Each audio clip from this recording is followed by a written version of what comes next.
Estamos hoje aqui conversando com a doutora Eliamara Teles, que vai nos falar a respeito de algumas mudanças que ocorreram recentemente no rastreamento do câncer de colo do útero. Então, isso é uma mensagem importante para todas as mulheres. Aguardem que vocês verão as novidades. Estamos aqui então com a doutora Eliamara Teles, que é professora da Universidade Estadual do Amazonas e é a nossa representante na Sociedade Brasileira de Patologia do Trato Genital Inferior, sendo vice-presidente da região norte. Então, doutora Eliamara, você tem expertise para falar com a gente e conversar a respeito de umas mudanças que ocorreram recentemente nessa questão da prevenção do câncer de colo do útero.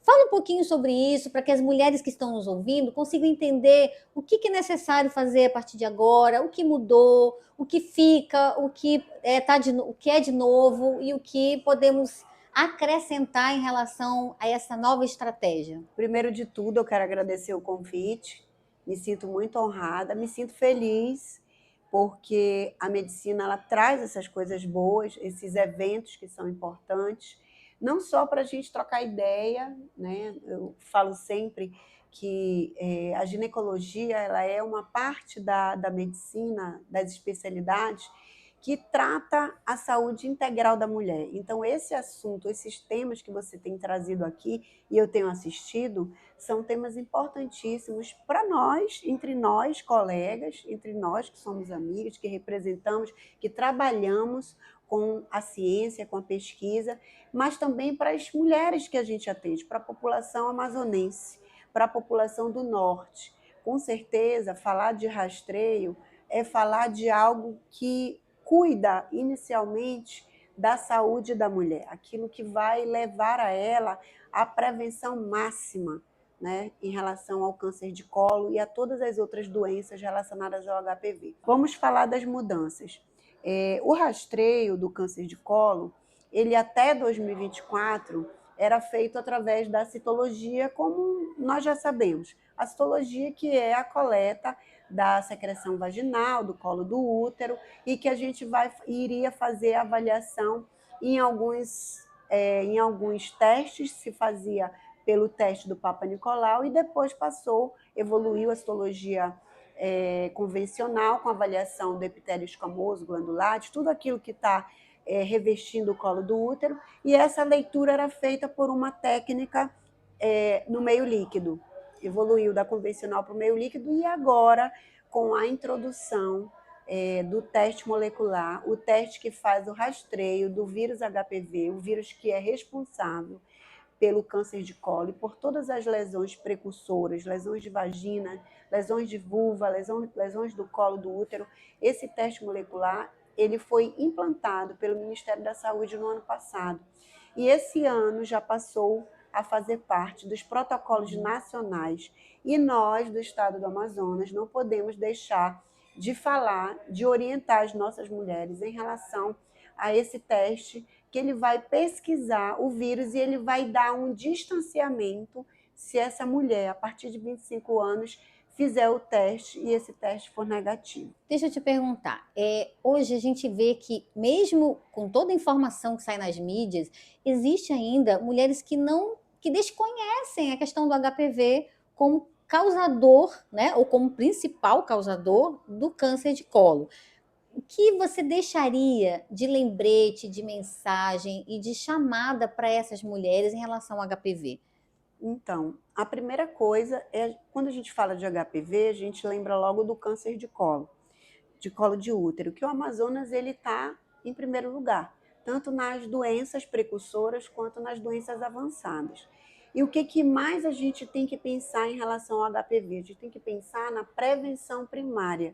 O que a gente pode informar e aquilo que vai impactar essa próxima década seria a prevenção de todas as mulheres a partir de 9 anos de idade e aquelas principalmente com vida sexual ativa. Elas também podem ser incluídas num protocolo nacional de vacinação e elas podem se vacinar procurando a unidade privada, que nós temos a vacina nonavalente, que é a Gardasil 9, em que se incluem os principais vírus que causam as lesões precursoras e o câncer de colo. E o que isso significa, falar de prevenção? É a única coisa que nós temos de mais importante para a gente pensar na sobrevida de uma mulher, para a gente pensar no melhoramento da imunidade dessa mulher, mesmo a paciente já tendo um diagnóstico da presença do vírus em algum teste, ou se ela fez algum tratamento e ela precisa dar continuidade à prevenção com a vacina, ela é importante. E o que a gente pode falar mais ainda? As mulheres que não fizeram o rastreio, nunca fizeram na vida, e a gente sabe disso que é uma realidade, das cidades muito mais distantes do interior, das localidades onde a gente vê que a saúde ela é limitante e as mulheres ainda não conseguiram chegar até nós. Outro aspecto importante, tem mulheres que têm a ida, têm condição de procurar um serviço de saúde e elas não têm o conhecimento. Então, qual é o nosso papel?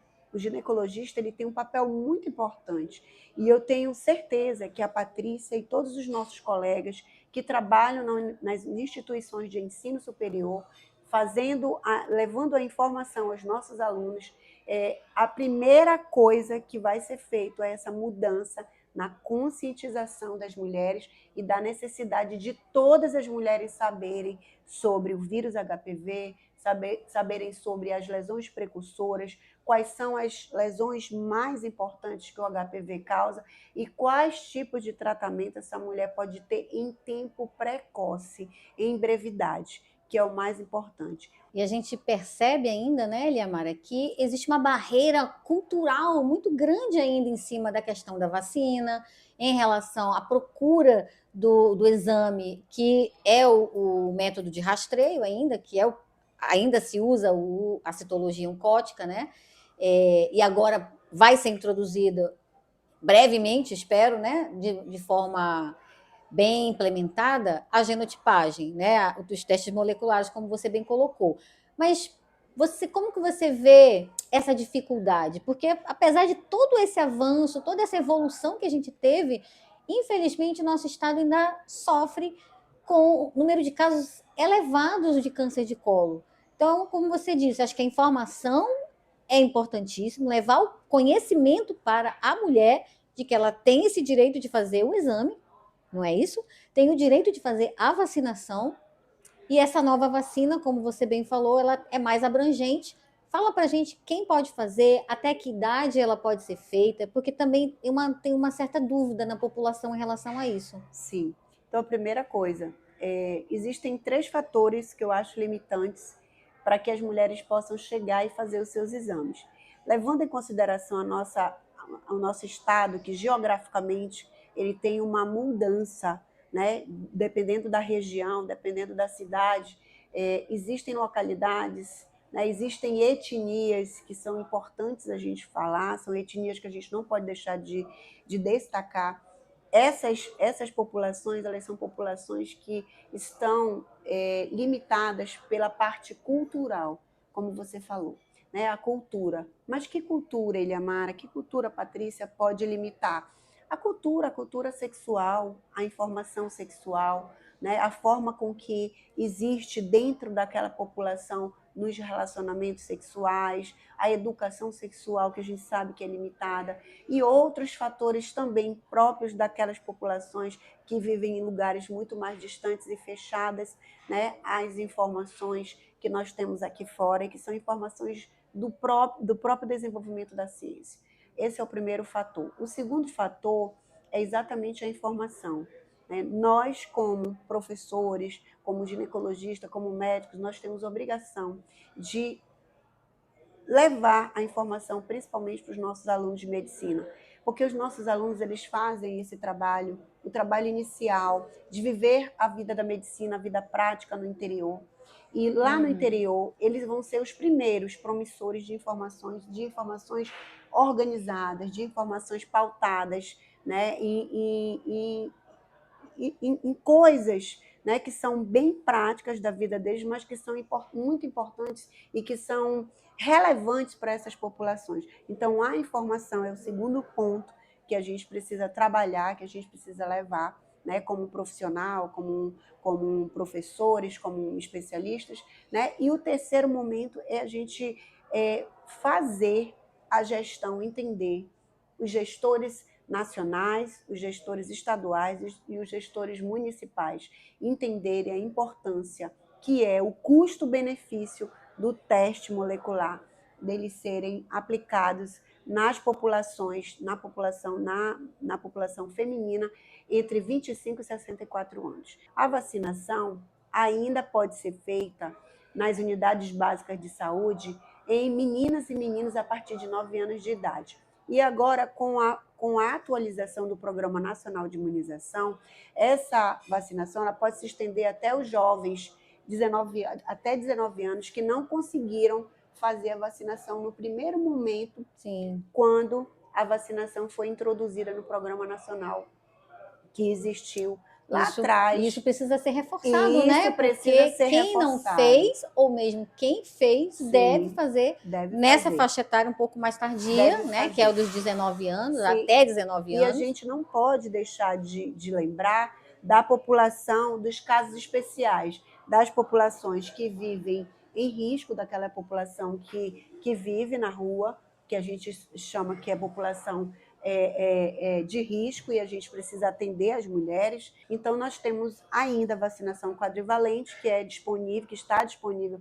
nas unidades básicas de saúde ou em unidades que estão servindo, né, a população, e a vacina nonavalente, que é a vacina que você só encontra na rede privada.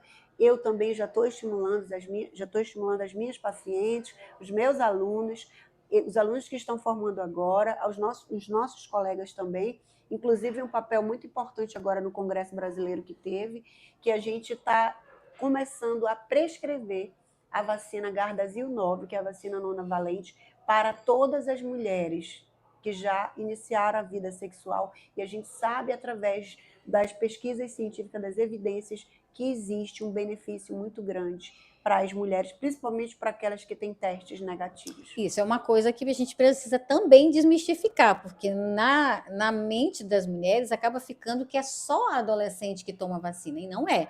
Está liberado para todas as mulheres, tá? Essa nova vacina. Então é interessante que isso chegue também à população. E para finalizar, Eliamara, eu queria que você fizesse um fechamento sobre tudo isso que a gente conversou, falando aí do que o que você acha que deve ser o ponto principal para atrair essa nossa população feminina para buscar esse rastreio, para buscar essa identificação das lesões do colo do útero de forma mais rápida e tendo assim um tratamento mais eficaz, né? A gente sabe que antes do câncer existem vários estágios e que a gente pode detectar esses estágios de forma precoce, de forma rápida, faz uma cirurgia que não compromete nada o corpo da pessoa, ela pode engravidar, pode seguir sua vida tranquilamente. E fala um pouquinho sobre isso, do tratamento precoce, como é que é feito naqueles casos de lesões identificadas na fase inicial, precoce, né? De lesões precursoras. Então, eu assisti uma parte do programa do teu bate-papo com a doutora Ilka, e eu achei interessantíssimo ela falando que o médico precisa cuidar, precisa examinar. E esse é o ponto fundamental que eu quero colocar aqui. A mulher, ela precisa estar assistida, ela precisa ser examinada inicialmente. Muitas vezes tem mulheres que têm um sangramento irregular, que têm uma sinusorragia. Sinusorragia é o sangramento na relação sexual. E essa mulher, ela nunca foi examinada em nenhuma eventualidade. Ela engravidou, passou a gravidez inteira e não teve oportunidade de ser olhada. Essa é uma das condições limitadoras para uma lesão evoluir e a gente não conseguir diagnosticar. Mas isso é fácil. A paciente precisa estar, como elas conversaram aqui, precisa estar abraçada, ela precisa estar assistida, ela precisa ser examinada. No segundo momento, ela precisa ter a sua coleta em dias, fazer o que a gente já conversou aqui, né? Nas cidades onde tem ainda a citologia, fazer a citologia. Na cidade que começar a fazer o teste molecular, a gente instituir o teste molecular como um rastreio. E depois que essa paciente tiver o diagnóstico de uma lesão precursora, vou falar aqui especialmente, como você falou, uma lesão anteriormente à lesão invasiva, à doença avançada, essas pacientes elas podem ser beneficiadas. O tratamento é simples. Nós temos as unidades que fazem o tratamento aqui no Amazonas, né? Nós temos algumas dificuldades, mas essas dificuldades, elas devagarinho, elas estão sendo sanadas. Mas a história do tratamento não é de agora, mas o estado do Amazonas realiza. Manaus também realiza o tratamento e a gente só precisa que a mulher tenha um diagnóstico de uma lesão precursora em um desses exames e, através da colposcopia, analisar o tamanho da lesão e essa lesão ser tratada de maneira conservadora, de maneira rápida e que não precisa hospitalizar a paciente. Isso é importante para que a gente possa esclarecer que toda mulher vai ter direito ao tratamento da lesão precursora e muito rapidamente se restabelecer, voltar para o seu trabalho, voltar a estudar, voltar a interagir com os seus filhos, com a sua família, sem nenhum prejuízo. E se ela tiver vontade de engravidar, ela com certeza terá essa oportunidade. Bom, a gente só tem a agradecer e a gente vai finalizar aqui lembrando que fazer o seu exame anual é importantíssimo, porque a evolução para chegar até um câncer, ela é lenta, gente. Então, a gente vai ter muitas oportunidades ao longo dos anos, se ela for efetivamente em uma visita anual ao ginecologista, em algum momento a lesão precursora ela vai ser identificada, não é isso? E a gente vai ter oportunidade de resolver aquilo no momento correto, de forma correta, sem nenhum prejuízo para a vida da paciente. E aí o que a doutora falou, a gente vai conseguir estabelecer o tratamento efetivo no momento oportuno, que a gente chama, né? Que é aquele momento ideal, e liberar essa paciente para uma outra história. Né? Com certeza. O fechamento, né, da saúde dela vai estar resolvido. Então, ficamos por aqui. Agradecemos a presença da doutora Eliamara, que explicou brilhantemente. Então, fica para vocês aí, meninas, a mensagem de que nós devemos fazer nossos exames, principalmente, ir no ginecologista. Ele é o nosso médico norteador, mas não apenas ele. Se você não tem um especialista na sua cidade, você vai na unidade básica de saúde. A ausência do ginecologista não quer dizer que a mulher tem que deixar de ser examinada, não, né, colega? Não, ela vai procurar o médico da unidade de saúde e a gente sabe que existem enfermeiras treinadas que também podem fazer as coletas e elas também visualizam no momento do exame especulado, no momento da coleta, elas também podem visualizar uma área que pode ser suspeita e encaminhar para a unidade especializada para que a gente possa fazer o diagnóstico precoce. Isso, é isso. Então, se não tiver o ginecologista, o especialista, o médico da UBS ou mesmo a enfermeira treinada, ela consegue avaliar o colo, identificar se tem alterações, consegue coletar aquele material de maneira adequada. Sim. E esse material vai ser importante para o diagnóstico correto. Tá, gente? Então, ficamos aqui com a presença da nossa amiga querida, doutora Eliamara, e daqui a pouco a gente tem mais. Um abraço para vocês.